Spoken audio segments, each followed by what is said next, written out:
Okay, it is Seeking Sister Wife. Have to choose between my two wives.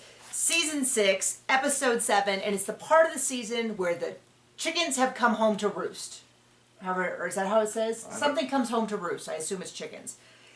At the beginning of the season, we're like, wow, these people have a really screwed up ideas. This is not going to work. And it's the part of the season where it starts not to work. Right, where nothing works. Where we're like, why aren't they doing this? Why hasn't Lorena learned Portuguese? English. Why haven't they learned Portuguese? Why are they saying that they still need to do a prenup as opposed to the fact that it's not like he's only had 7 years to do this. Oh wait, he's only had 7 years to do this. He's been looking at women specifically in Brazil for 7 years. And I feel like the most basic search of a prenup would tell you both people signing have to understand the document. Well, to be fair, he probably did unzip his pants and ask God. Any research about a K-1 visa, anything about this, I feel like it would have come up that they can't have her sign things she doesn't understand. And it's not like they could have found the people who will do it in 2 languages years ago. And if she had a real problem, they could have made updates. Like, it's just driving me crazy. Every aspect, but sorry, I got dog hair. Every single couple is going through this. So let's go ahead and let's hop in with the Williamsons. That is Reese and Billie Jean. Real ladies' man. The one couple who I really do think the man was talked into doing this. Yeah. Not every other one. They're like, it was really her idea. And you're like, no, you're not. Captain Pants on Fire. Right. Because he has chlamydia. No, but the idea is that there's usually one, it's so clear. And even if the woman's like, yeah, I thought about it, I think it's a great idea. No, it's clearly his idea. Every single one. The Williamsons are the only one that I would actually believe that she was like, we can have somebody else have the baby, carry the baby, do all the hard parts of having a baby, clean the kitchen coop, but... Chicken coop. Chicken coop. What did I say? Kitchen coop. Well, also, like, yeah, so they met with their friends, and it's the friends who donated the eggs. And the friend was like, I'll just have your baby for you. I can be a surrogate. And on the ride home, he's like, hey, we could just do that and have more babies. And be done.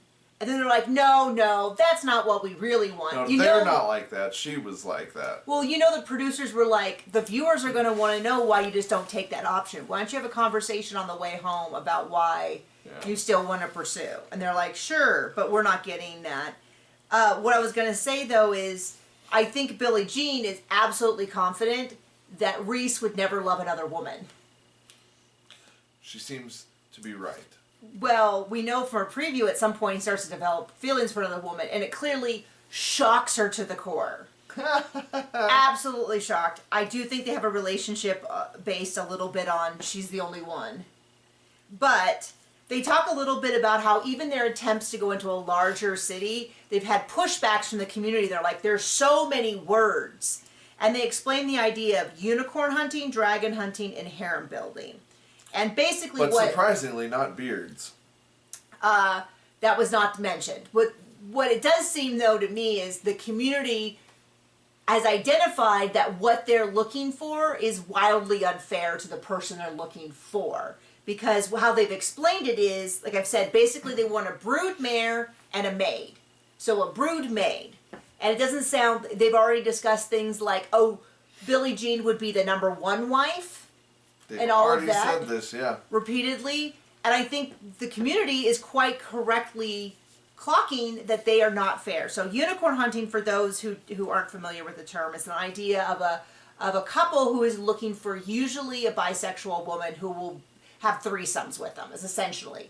I've read a few articles from people who've been on the receiving end of unicorn hunting, and they said that their experience was always that they were the lesser member of the threesome. There was a couple who prioritized each other, and then they used this third person for their pleasure. I don't know if there's a way to say that. There's also dragon hunting, which is the same idea but with a man, and would have partnership with either one. It's often, not to speak as an expert on this, I read articles about it, so take that with a grain of salt. But what I've heard is that the person who's involved ends up feeling very used by both people and under prioritized, and their needs aren't met and their emotional needs aren't met, and it's that sort of thing. The other term they said was harem building, which is a man who has multiple female partners, often probably with a breeding kink, for the purpose of making babies. And they don't really refute why that's not true, because it sure seems like that's what they're doing. So then, yeah, they get offered the surrogacy. On the way home, they're like, can we just be done? We could just have more babies this way. He was like... Well, then they kind of are like, no, that's not what we really want. But you're right, it was mostly led by her. It does seem that she has this idea of like, oh, we could have more animals on the farm. And, you know, like, I would love if there was someone in my household who wanted to have more animals and wanted to do the work. I wouldn't want that person to have sex with you, which I guess is where I differ from most of the other people. And I can't think of another scenario where someone else would be in the house.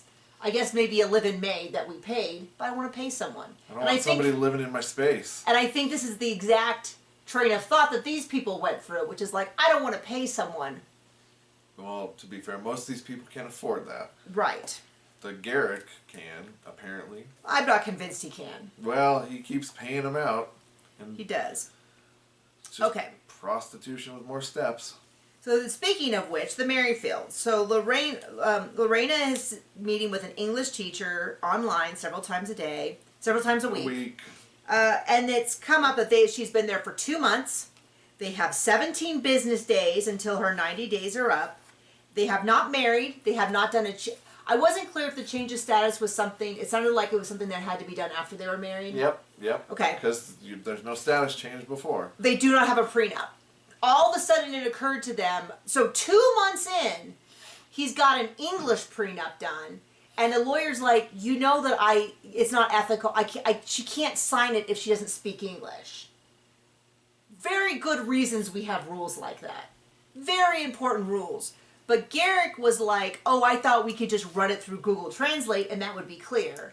And the lawyer, I don't know whether they originally got a lawyer that was like speaks Portuguese or whether it's but they said, we don't qualify because we're not a certified translator. Like, yeah, I can do it, but to protect her, it has to be done by a certified translator. So now they're like, we have 1 day because it's going to take 14 days for this to happen. So we have 1 day left.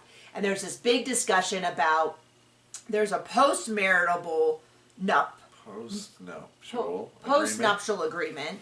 And Danielle's like, I don't think that's a good idea. And then Lorena's a little bit like, wait, so you're saying you don't trust me? Which is a very fair question and she's a little bit like, I'm mad. Why did you wait so long? Why are you putting this off to the last minute? I've moved my whole life here. Now you're not totally sure you can get it to work. So then Garrick stands up, unzips his pants, and they pray to God. Wait, no, they don't. But so they're in this situation of their own making. Even the producers are like, why did you wait so long? And they're like, well, we didn't know. And I'm just like, this isn't like they fell in love and got a K1. They've been doing this for 7 years. They've been searching for someone to do this with. Where they buy somebody and then he F's her and then it doesn't work out. Shocking. Well, I would say it doesn't work out. The lady just jets because she got what she got her paid. Good for her. She got her plastic surgery. She got her braces. Whatever it was that it was being paid off, they had reached the end of the money train and exited before they were stuck on it forever. Right.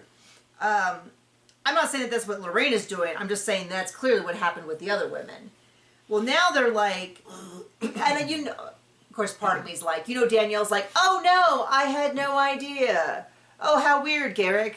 And then, of course, the brother is, in the preview, is freaking out because the business is in Garrick's name, the house is in Garrick's name. And it's like, well, if you really cared, you could have put the house in Danielle's name, but you know that he knows. Well, why put it on the wife on the way out, right? There's a lot of different things that could have been created. He could have created a trust to protect his kids, all this kind of stuff. And he is not doing any of that. And so now we're in this situation of their own making that everybody saw coming from a million miles away 5 minutes into episode 1. But they are shocked and baffled. And dismayed. So now, speaking of people who we saw a train of problem coming and they're just now starting to acknowledge. You must be talking about Peraltas. So that's Danny, and so Yesel is out of the country. Many people guess as to what he's doing. I've not heard anyone. I've heard good guesses, but I've heard no proof. In the background, there was that he was talking. There was like, "Thank you for your service." I assume if he was in the military, he would just say it. But he could be a military contractor of some kind. Many people think that just oil an oil company, field contractor in other countries, something like that. We don't know though, unless you have some inside knowledge where you're like, "Yeah, I'm their next door neighbor. I know what he does." Then you need to hit me up. So he's been gone for a month. Danny and Jackie, unsurprisingly, have barely talked. Jackie's like, I've reached out to her a couple times, and she's just always kind of, and it's like, I'm shocked. because she doesn't want to do this. Because she doesn't want to do this. So they go out to eat, and Danny sits down Jackie and tells her her boundaries. And I can tell that she really Which is, you can't have a biological kid with my man. And Jackie very reasonably says, where did you think the baby was going to come from? What are your other ideas? And she's like, well, you could get a donor. A stork, duh. And it's like, anyway. But, yeah, Danny keeps saying the word boundaries like she thinks it's a magic word. And it's like, boundaries are really important. I'm a huge fan of boundaries. But what a boundary says is that I will do this if you do that. It does not say you can't do that. So it's things like, if you continue to disrespect my husband, I'm going to go home. That might be a boundary that you use with a sibling or a mother or a friend who's disrespecting.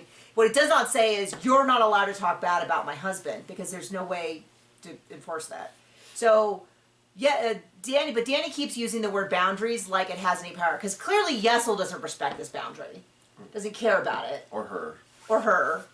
I think he wants to keep her. Yeah, don't get me wrong. But this is not something he's agreed to. So anyway, so she tells Jackie, and Jackie's sort of like, but you told me you would support having a baby. She's like, absolutely, just not one of Yesel's. And she's like, so like it is very much like, so where did you think this baby was going to come from if I was in a dedicated relationship with Yesel? I almost said monogamous, but that's not right. If it was a dedicated relationship with Yesel, you think I should like bang a stranger? That's my interpretation. I should pay to have artificial implantation done, which is wildly expensive, with a stranger that I don't know. Like, it does really seem like...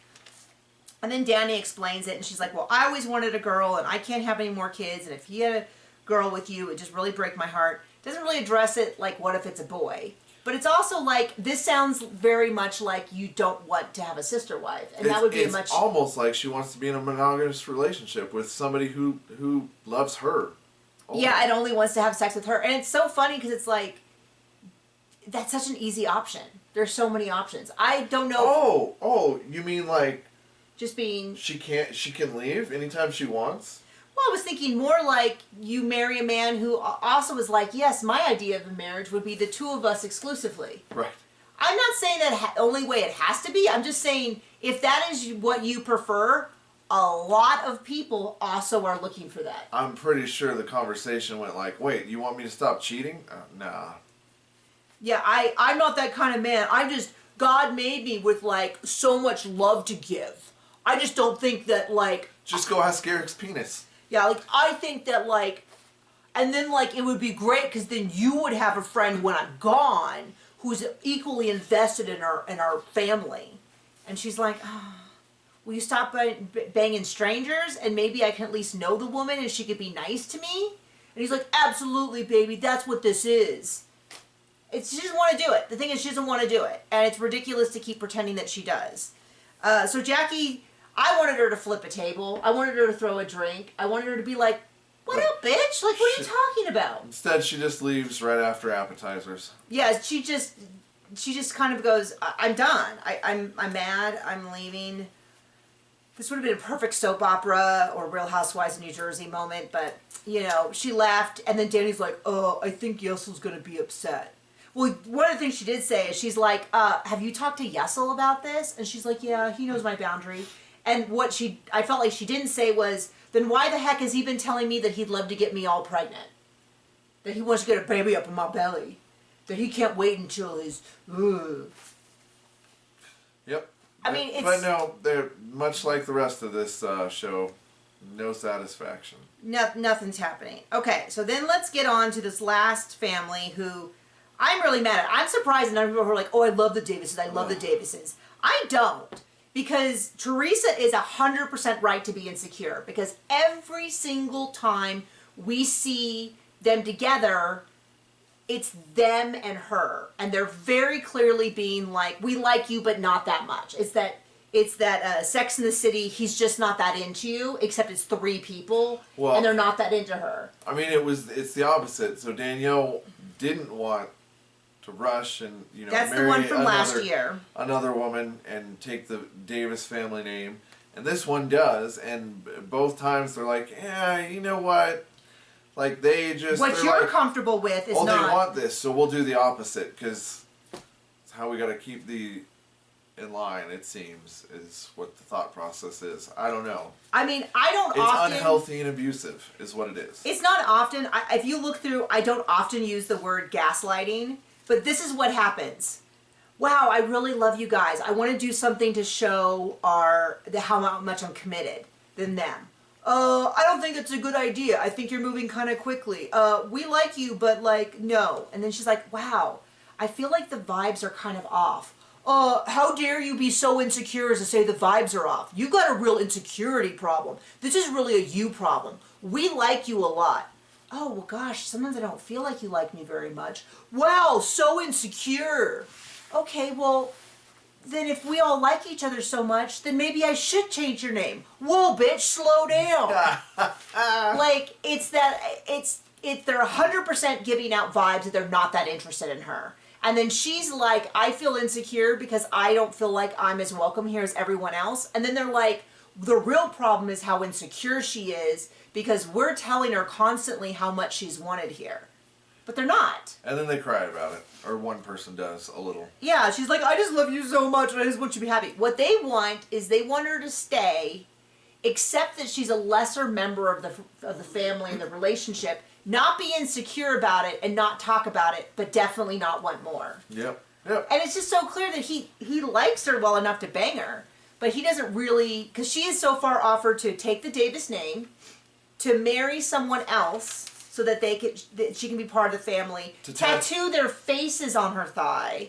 They've all said no. And then they turn around and are like, I don't know why she's so insecure. Now, admittedly, and I feel like this is one of the dynamics of this, which is to have this different level of commitment. He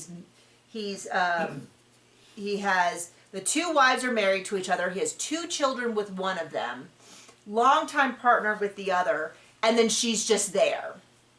She's just there, and it's so clear in every single scene that he's not that into her, and it's making her insecure for valid reasons, and then they get on her that she's insecure. Yep. It really drives me crazy.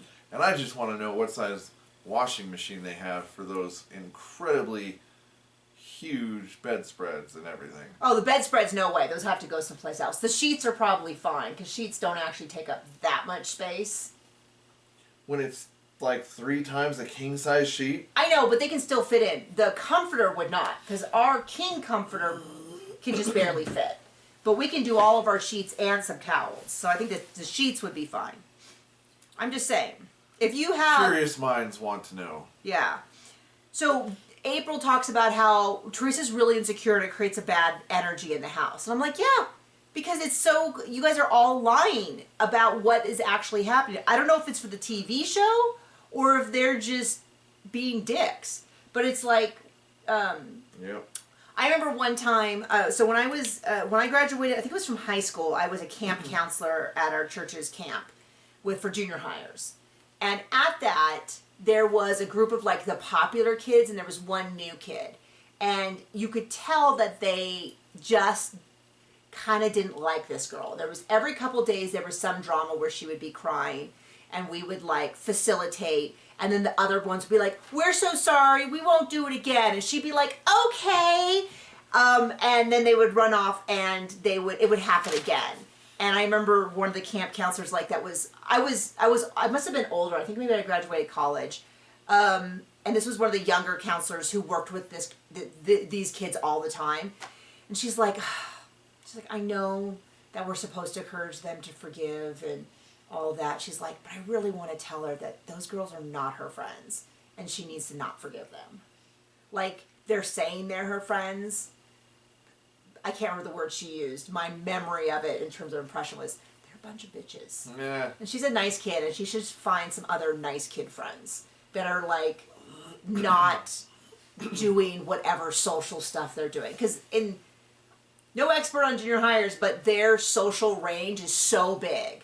Like, I had a group of kids that I had to bribe them to stop spilling their punch at lunch. Every single meal, they would knock over their juice. And we'd have to wipe down the whole table. And I was like, please, if you guys can get through a full meal without knocking it over, I will buy you a treat. And they would have, like, punch mustaches. And they were just kids. They were kids. And then the next table over would be a bunch of girls that, like, were all wearing makeup, and they were more socially beyond. They weren't bad kids. They just were in a different place socially. I was definitely closer to the first group, wanting to be in the second group. Where were you at? You were probably... The outcast. I don't know if I'd be in either group. Yeah. Lucky Anyway, my point being, they're just not that into her, and they moved her into their house, and they told her she was the same and she fit in, but she does not, and it makes me sad because they're just being dicks to her. Yeah. There you go. There's my summary. And that's my advice for you. For just, like, try not to be mean to people and lie to their face, and don't move people into your home and say you love them when in fact you just kind of like them and want another season of TV.